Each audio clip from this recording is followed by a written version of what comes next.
Et ouais, je dis bonne année et bonne santé. Oui, le 2 janvier. Ouais.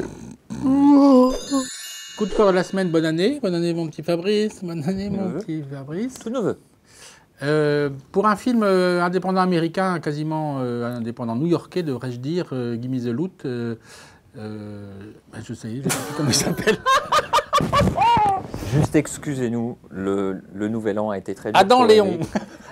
Voilà. Et bonne année. Film indépendant Tout neveu. américain new-yorkais assez étonnant. Deux adolescents qui passent une journée à trouver de l'argent pour essayer de taguer un stade à New York. Et donc c'est de la chasse. C'est un peu Woody Allen ou Scorsese version hip-hop, rap, tag, graphe.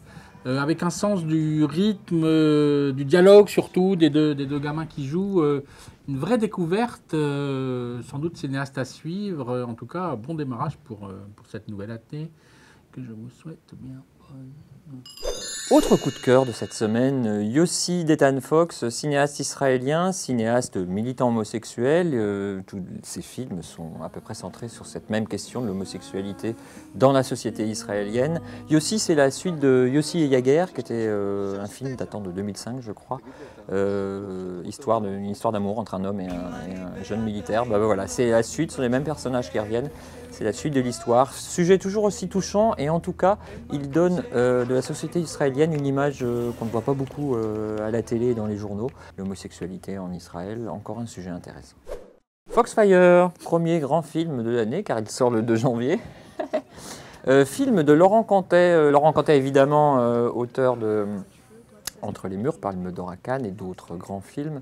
Narre ici une histoire assez intéressante qui se passe en Amérique du Nord et qui est la constitution d'un gang de jeunes filles dans les années 50 et qui vont décider de vivre leur vie, un peu des Bonnie and Clyde de leur époque et de faire des coups bas, des raps, plein de choses et puis de vivre en communauté. Le film assez intéressant, une brochette de jeunes filles absolument étonnante, l'actrice principale absolument merveilleuse qu'il va falloir suivre. C'est une grande actrice, mais le film est trop long. Et voilà, et à force de faire des films de 2h20, de 2h25, voire de 2h30, il y a forcément de la longueur. Et pourtant, chez Laurent Cantet, c'est nourri, c'est riche. Et bien là, il y a quand même de la longueur. C'est d'autant plus long que, comme il hésite entre son aspect toujours un peu réaliste, comme il sait faire, Cantet, un peu documentaire réaliste, toujours près des personnages, et puis en même temps, essayer de raconter quand même de la fiction, des péripéties, des personnages, et du coup, l'équilibre, il ne le trouve pas. Alors, il met trop de temps pour raconter le côté fiction, trop de temps pour raconter un peu le docu, et il fait trop de temps pour tout. Il y a un petit mélange des genres, parce qu'avec ce côté 50s en Amérique du Nord, voilà, il aime bien filmer les grosses bagnoles et essayer de faire du genre. Il est un peu dans la mythologie, mais... un peu fourre-tout par moment, mais ça reste un bon film, parce que Laurent Cantet a un incroyable talent.